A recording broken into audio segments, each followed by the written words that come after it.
Shalom, semoga Tuhan memberkati kita semua.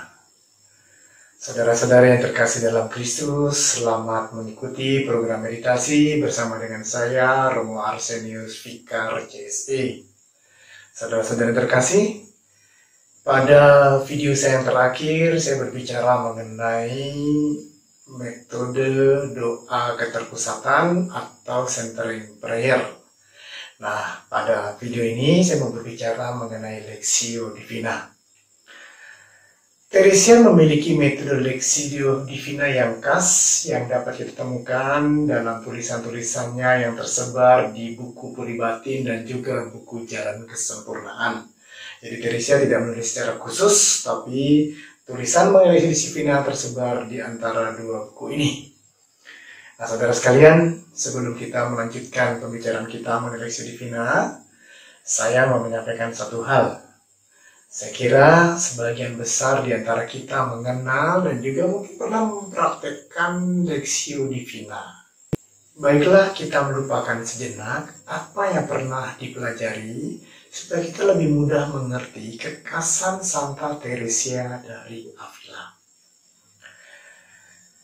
Baik, saudara sekalian, Teresa Avila menggunakan metode Lectio Divina untuk membaca kitab suci, bukan dimaksudkan untuk membaca seluruh kitab suci mulai dari Perjanjian Lama sampai Perjanjian Baru, mulai dari kitab Kejadian sampai kitab Wahyu.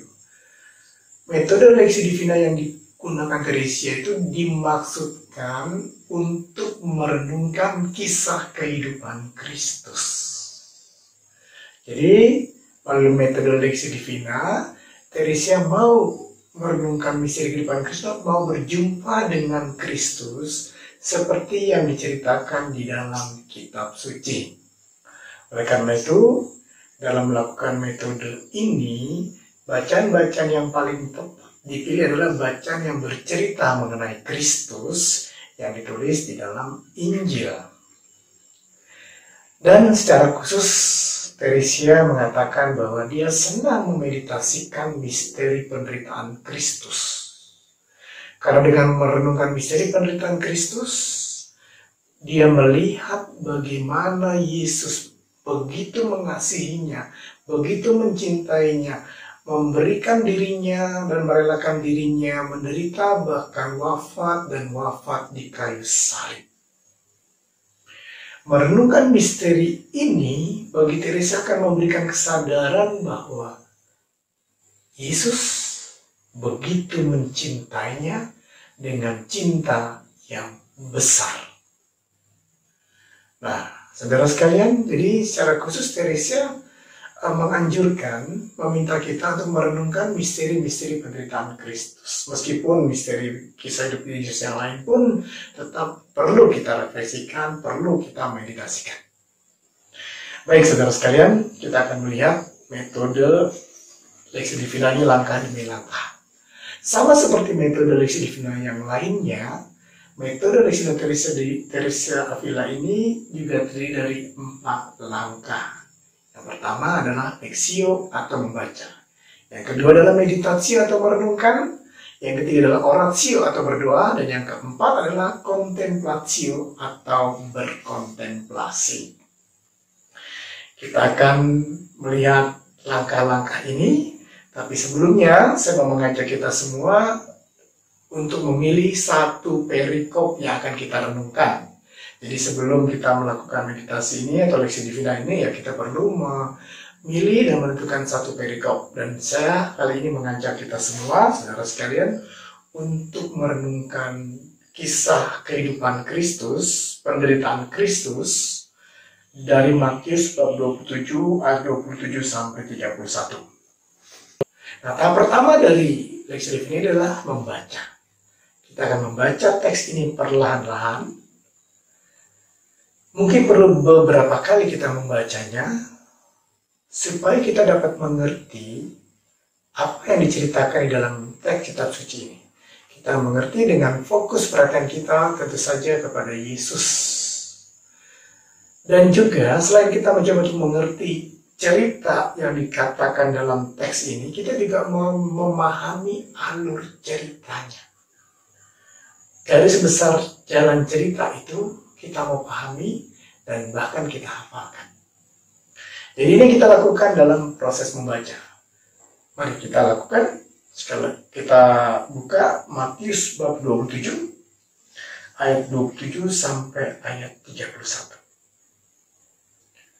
Mari kita memulai membaca teks yang kita pilih ini, Matius 27 ayat 27 sampai 31.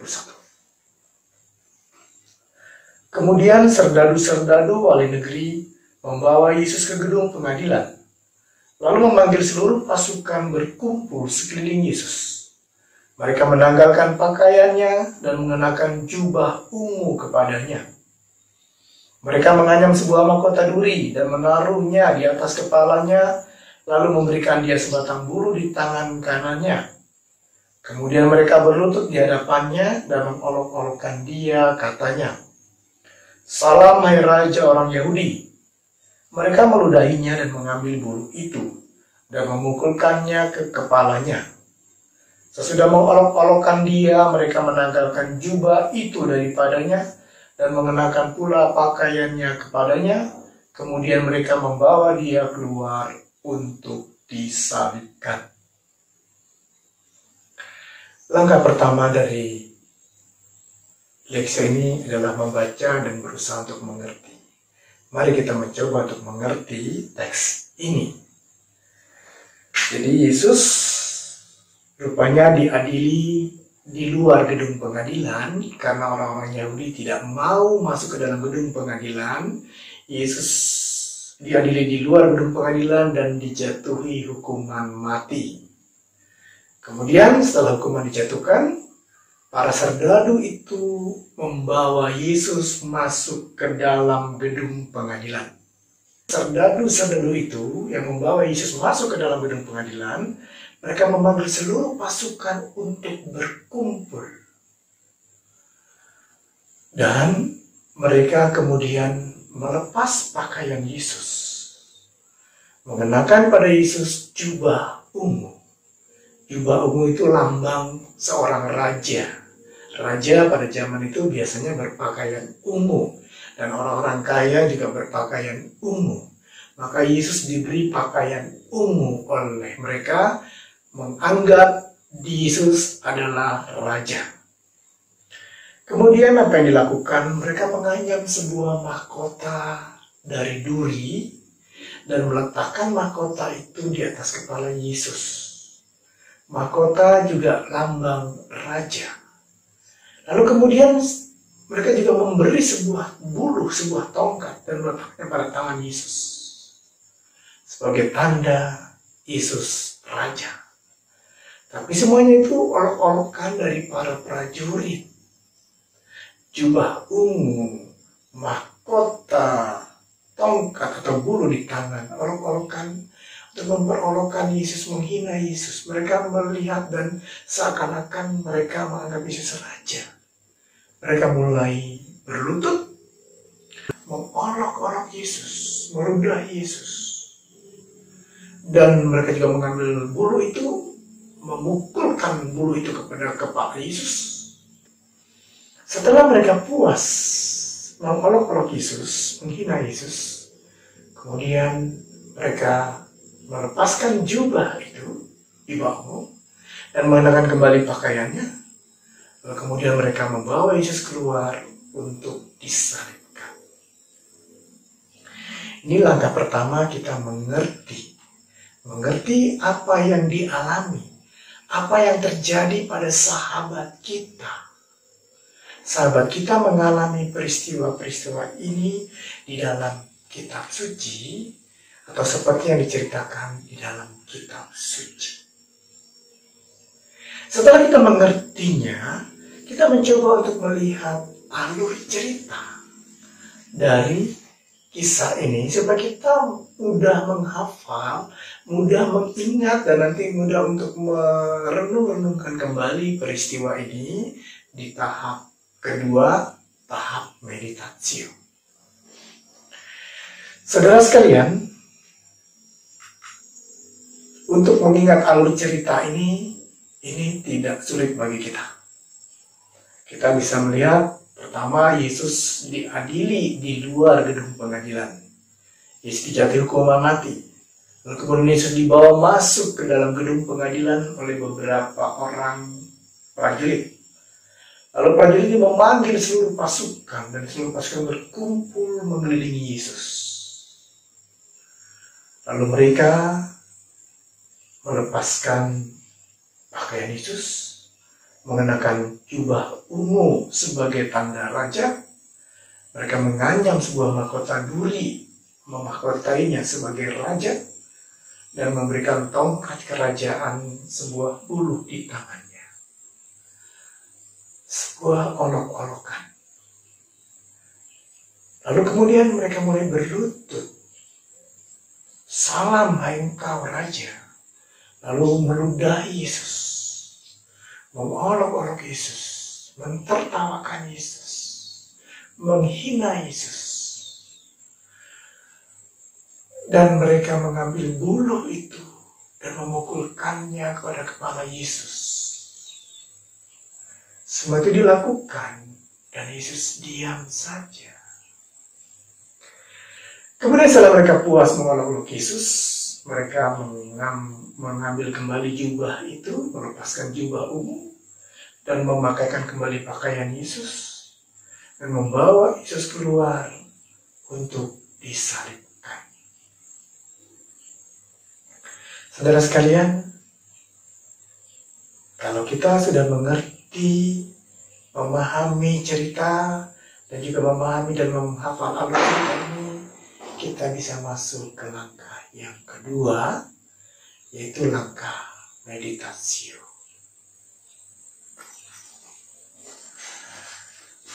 Dalam meditasi, kita mencoba untuk membayangkan kembali peristiwa itu, menghidupkan kembali kisah Kristus yang diceritakan dalam kitab suci, dan seakan-akan kita juga ada di sana. Kita ada bertemu dan bersama dengan sahabat kita di sana. Mari kita mulai langkah yang kedua ini, dan alur cerita yang kita terima, yang kita dapatkan tadi pada waktu kita membaca itu akan sangat berguna dalam tahap ini untuk merenung-renungkannya. Mari kita next sejenak, kita mencoba untuk bermeditasi. Yesus diadili di luar gedung pengadilan dan dia dijatuhi hukuman mati. Mari kita hidupkan kembali dalam imajinasi iman peristiwa ini, dan seakan-akan kita ada di sana.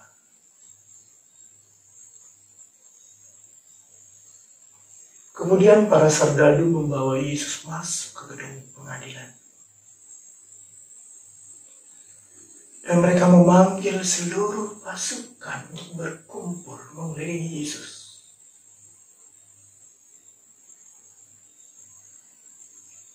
Kita coba hidupkan dan bayangkan peristiwa itu.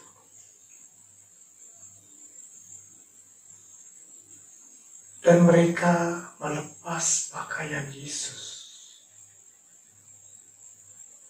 dan mengenakan pada Yesus jubah ungu.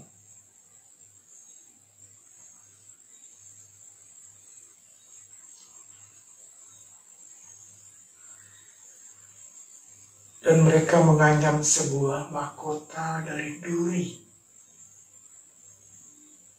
dan meletakkannya di kepala Yesus.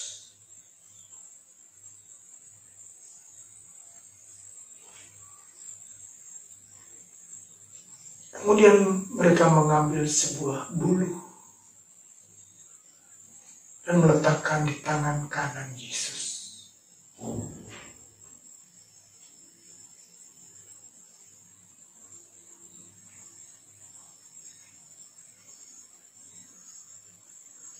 Mereka mengolok-olok Yesus sebagai Raja. Mereka berlutut seakan menyembah Dia. Tapi mereka mengejek Yesus, bahkan meludahi Yesus. Mereka mengolok-olok Yesus. Hidupkan peristiwa itu. Mungkin mereka tertawa. Mereka mengolok-olok, mengejek Yesus.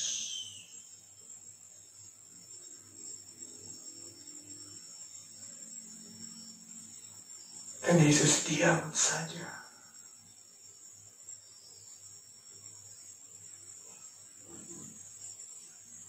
Setelah mereka puas mengolok-olok Yesus,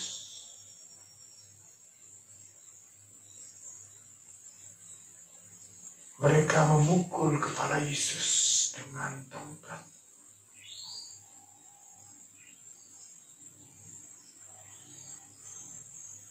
Dan mereka mengambil kembali jubah ungu itu, melepaskannya, dan mengenakan kembali pakaian Yesus.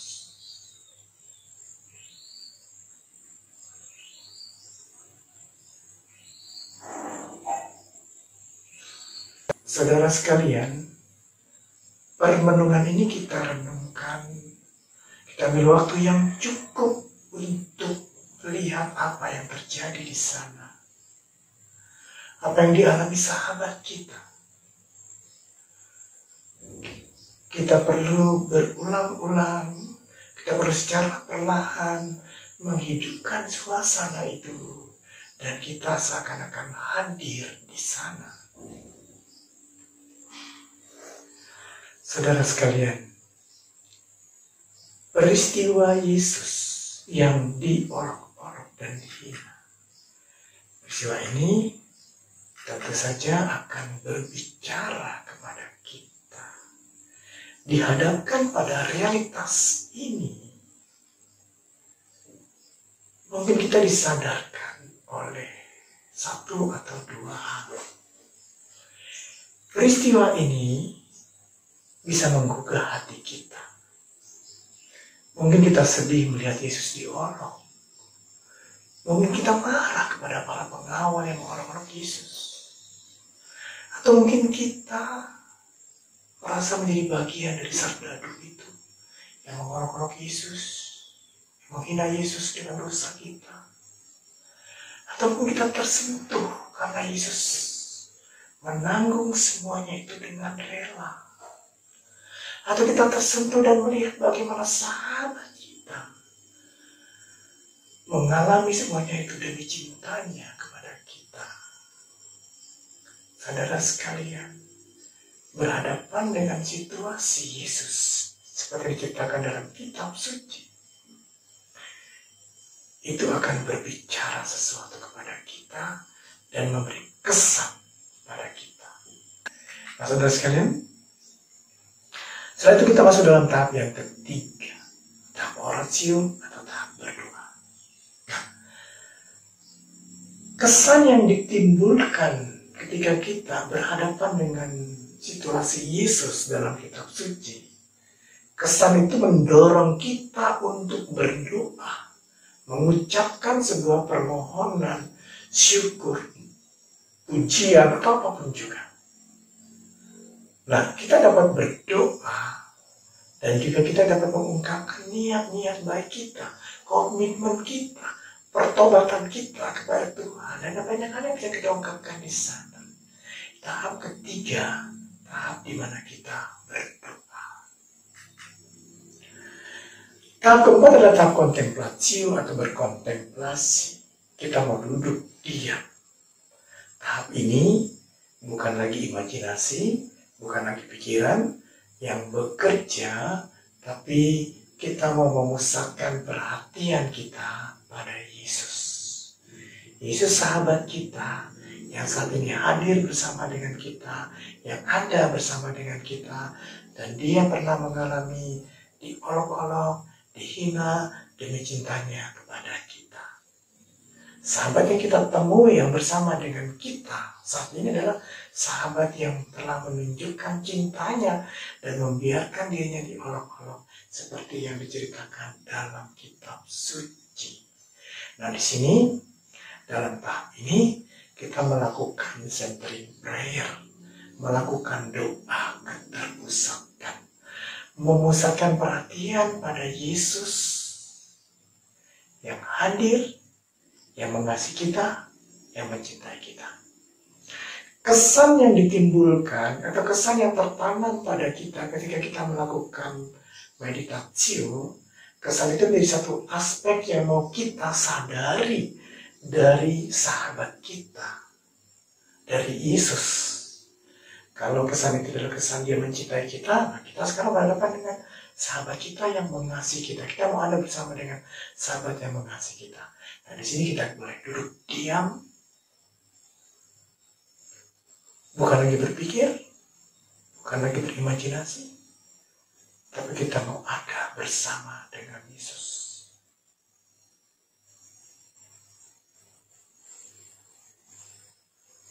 Memusatkan perhatian pada kehadirannya.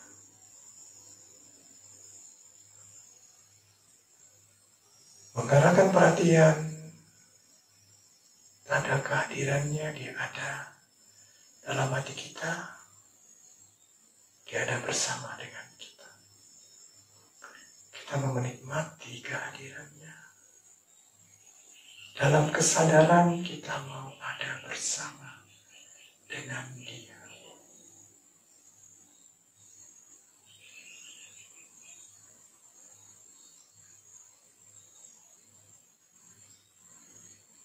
Saudara sekalian, di tahap ini kita dapat mengalami sebuah pengalaman doa kontemplasi yang Teresia katakan sebagai doa hening yang membawa ketenteraman. Kita mengalami keheningan, sebuah tarikan keheningan yang membawa ketenteraman dan damai.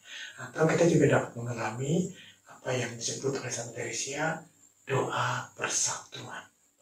Doa hening yang membawa ketenteraman dan doa persatuan adalah doa adikodrati yang dicurahkan pada kita ketika kita memusatkan perhatian pada kehadiran Tuhan. Saudara sekalian, inilah meditasi Santa Teresa Avila. Tuhan memberkati kita.